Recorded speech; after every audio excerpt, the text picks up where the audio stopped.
بسم اللہ الرحمن الرحیم نحمده ونصلی علی رسوله الکریم اما بعد بسم اللہ الرحمن الرحیم۔ عزیز طلبہ، آج ہم ہدایت النحو سبق نمبر 42 شروع کر رہے ہیں۔ اس سبق میں ہم مفعول معہ کے احکام پڑھیں گے۔ آج کے اس سبق سے پہلے ہم دو ضابطے پڑھیں گے۔ پہلا ضابطہ یہ ہے کہ ضمیر مرفوع متصل پر عطف کرنے کے لیے اولاً اس کی ضمیر مرفوع منفصل سے تاکید لانا ضروری ہے، جیسے جئت انا و زیدن۔ اب زیدن کو ہم نے ضمیر مرفوع تو ضمیر پر عطف کرنی ہے، تو اس لیے اس کی تاکید انا ضمیر مرفوع منفصل سے لانا ضروری ہوا۔ اگر ضمیر مرفوع منفصل سے اس کی تاکید ہم نہیں لائیں گے تو اس میں ظاہر کا اس پر پھر عطف کرنا یہ جائز نہیں ہوگا۔ تو ضابطہ کیا ہوا؟ ضمیر مرفوع متصل پر عطف کرنے کے لیے اولاً اس کی ضمیر مرفوع منفصل سے تاکید لانا ضروری ہے۔ اگر تاکید نہیں ہوگی تو پھر اس پر عطف کرنا بھی جائز نہیں ہوگا۔ دوسرا ضابطہ یہ ہے کہ ضمیر مجرور پر عطف کرنا اس وقت جائز ہوگا جب معطوف پر حرف جر کا اعادہ کیا جائے۔ اگر معطوف پر حرف جر کا اعادہ نہ ہو تو پھر ضمیر مجرور پر عطف کرنا یہ جائز نہیں ہوگا، جیسے ما لک ولزید۔ اب ما لک میں کاف ضمیر پر ہم زیدن کا عطف کر رہے ہیں، تو اس عطف کے لیے ضروری ہے کہ معطوف پر حرف جر کا ہم اعادہ کریں۔ اگر حرف جر لام کا اعادہ نہ ہو تو پھر اس صورت میں عطف جائز نہیں ہوگا۔ عزیز طلبہ، جب یہ دو ضابطے ہم سمجھ گئے تو اب ہم آتے ہیں کتاب کی طرف۔ تو سب سے پہلے ہم عبارت پڑھیں گے، فَإِنْ كَانَ الْفِعْلُ لَفْظًا وَجَازَ الْعَطْفُ يَجُوزُ فِيهِ الْوَجْهَانِ النَّصْبُ وَالرَّفْعُ نَحْوُ جِئْتُ أَنَا وَزَيْدٌ وَزَيْدٌ وَإِنْ لَمْ يَجُزِ الْعَطْفُ تَعَيَّنَ النَّصْبُ نَحْوُ جِئْتُ وَزَيْدًا وَإِنْ كَانَ الْفِعْلُ مَعْنًى وَجَازَ الْعَطْفُ تَعَيَّنَ الْعَطْفُ نَحْوُ مَا لِزَيْدٍ وَعَمْرٍ وَإِنْ لَمْ يَجُزِ الْعَطْفُ تَعَيَّنَ النَّصْبُ نَحْوُ مَا لَكَ وَزَيْدًا وَمَا شَأْنُكَ وَعَمْرًا لِأَنَّ الْمَعْنَى مَا تَصْنَعُ۔ عزیز طلبہ، مفعول معہ کی تعریف ہم گزشتہ سبق میں پڑھ چکے تھے۔ ہوا ما یذکر بعد الواو بمعنی مع لمصاحبت معمول الفعل۔ فعل کے معمول کی مصاحبت کے لیے واو بمعنی مع کے بعد ذکر کیے جانے والے اسم کو مفعول معہ کہا جاتا ہے، جیسے جاء البرد والجبال وجئت انا وزیدن۔ اس کی مزید تفصیل آپ گزشتہ سبق میں ملاحظہ فرما سکتے ہیں۔ فَإِنْ كَانَ الْفِعْلُ لَفْظًا وَجَازَ الْعَطْفُ۔ اب یہاں سے مصنف علیہ رحمہ مفعول معہ کے احکام ذکر فرما رہے ہیں، تو فرماتے ہیں فَإِنْ كَانَ الْفِعْلُ لَفْظًا۔ یاد رکھیں کہ فعل کبھی لفظی ہوگا اور کبھی معنوی ہوگا۔ فعل لفظی کا مطلب یہ ہے کہ وہ فعل لفظاً یا تقدیراً کلام میں موجود ہو، اور فعل معنوی کا مطلب یہ ہے کہ لفظاً اور تقدیراً تو وہ کلام میں موجود نہ ہو، لیکن کلام کی سیاق و سباق سے اس کا معنی ہم سمجھ جائیں۔ مثلا ما لک و زیدن ہے۔ اب ما یہ استفہامیہ ہے، اور ما استفہامیہ کے بارے میں ہم پڑھ چکے ہیں کہ ما یہ بمعنی تصنع کے، یہ تصنع فعل کا معنی دیتے ہیں، تو یہ فعل معنوی کی مثال ہے۔ تو اب یہاں سے مصنف علیہ رحمہ فرما رہے اگر فعل لفظی ہو، یعنی کلام میں لفظاً یا تقدیراً موجود ہو، وجاز العطف، اور وہ کے ما بعد کا ما قبل پر عطف کرنا جائز ہو، تو یجوز فیہ الوجہان، تو وہاں پر دونوں صورتیں جائز ہے۔ النصب والرفع، نصب پڑھنا بھی جائز اور رفع پڑھنا بھی جائز۔ مثال سے بات سمجھ میں آئے گی، جیسے جئت انا وزیدن، جئت انا وزیدن۔ اب یہاں پر جئت یہ فعل ہے، تو ضمیر اس کے لیے فاعل مؤکد منہ ہے، انا ضمیر مرفوع منفصل فصل برائے تاکید ہے۔ اب یہ جو واو ہے اس کو ہم عاطفہ بھی بنا سکتے ہیں، اور واو بمعنی مع کی بھی واو کو ہم نے عاطفہ بنایا تو زیدن یہ معطوف ہوگا اور تو ضمیر یہ معطوف علیہ ہوگا۔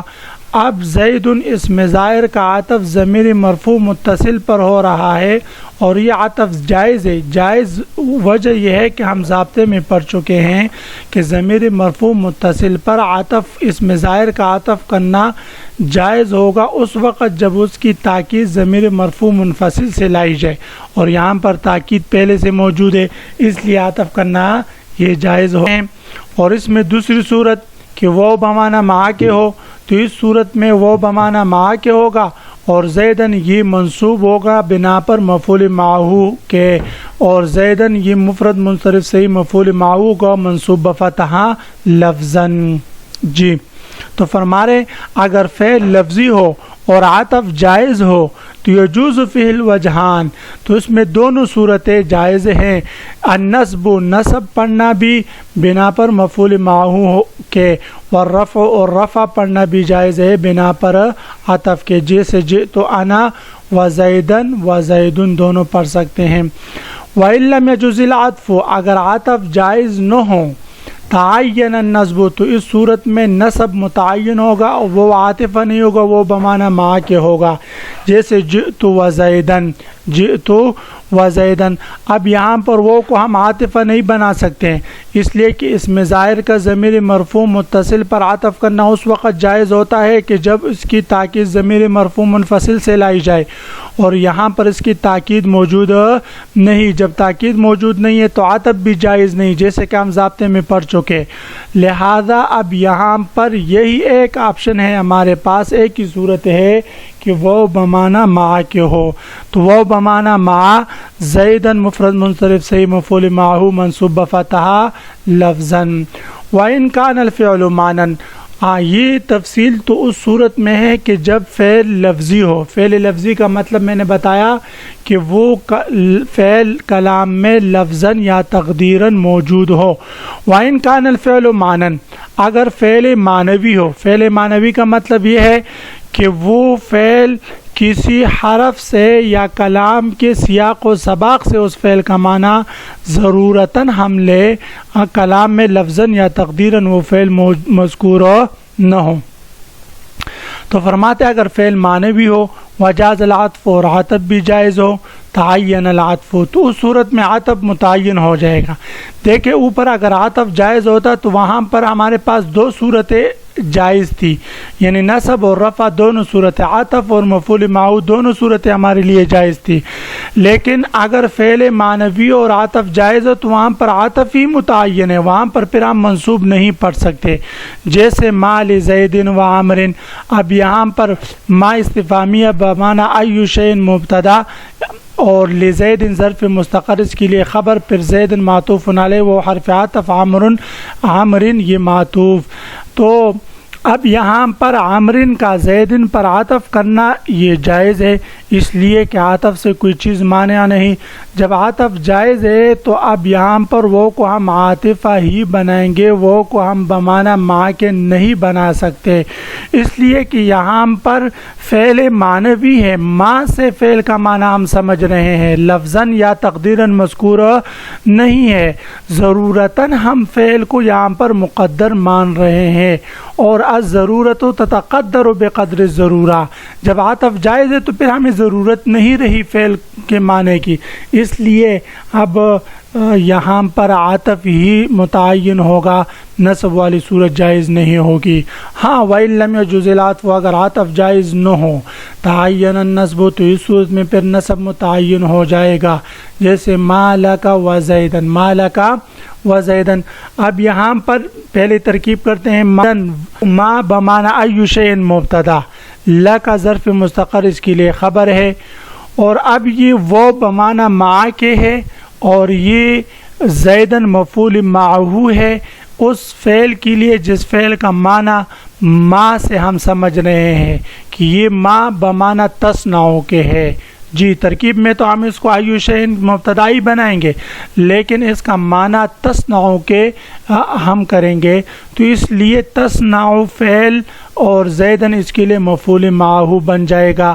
اب یہاں پر عطف جائز نہیں، واو کو ہم عاطفہ بنائیں، زیدن کو مجرور معطوف اور کاف ضمیر کو معطوف علیہ بنائیں، یہ جائز نہیں، اس لیے کہ ہم ضابطہ پڑھ چکے ہیں کہ ضمیر مجرور متصل پر اسم ظاہر کا عطف کرنا اس وقت جائز ہوتا ہے کہ جب اس معطوف پر ہم حرف جر کا اعادہ کریں، تو یہاں پر معطوف پر حرف جر کا اعادہ موجود نہیں، تو اس لیے عطف بھی جائز نہیں۔ بات سمجھ میں آ رہی یا نہیں؟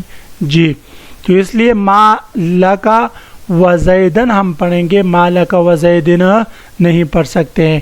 اسی طرح وما شأنک و عامرن ہم پڑھیں گے، ما شأنک و عامرن نہیں پڑھیں گے، اس لیے کہ شأنک میں کاف ضمیر مجرور متصل ہے، اس پر ہم عامرن اسم ظاہر کو عطف نہیں کر سکتے، وہ کو ہم عاطفہ نہیں بنا سکتے، اس لیے کہ ضمیر مجرور متصل پر عطف کرنے کی شرط یہ ہے کہ معطوف پر حرف جر کا اعادہ ہو، اور یہاں پر حرف جر کا اعادہ نہیں۔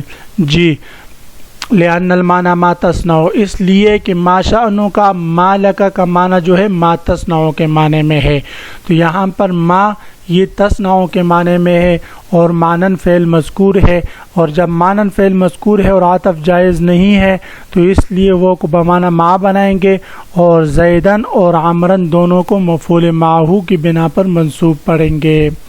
تو آج کے اس سبق کا خلاصہ یہ ہوا کہ ہم نے مفعول معہو کے احکام پڑھے کہ اگر مفعول معہو کا فعل لفظاً مذکور ہو اور عطف جائز ہو تو وہاں پر نصب اور رفع دونوں صورتیں جائز ہیں، نصب بنا پر مفعول معہو کے اور رفع بنا پر عطف کے، اور اگر عطف جائز نہ ہو تو پھر نصب ہی متعین ہوگا۔ اگر مفعول معہو کا فعل معنوی ہو، لفظاً مذکور نہ ہو اور عطف جائز ہو تو پھر عطف ہی والی صورت متعین ہوگی، نصب والی صورت جائز نہیں ہوگی۔ ہاں اگر عطف جائز نہ ہو تو پھر نصب متعین ہو جائے گا۔ تو عزیز طلبہ، کل میں انشاءاللہ آپ حضرات سے مفعول معہو کے احکامات سنوں گا، آپ حضرات نے خوب یاد کر کے کلاس میں تشریف لانا ہے۔ وآخر دعوانا ان الحمد للہ رب العالمین۔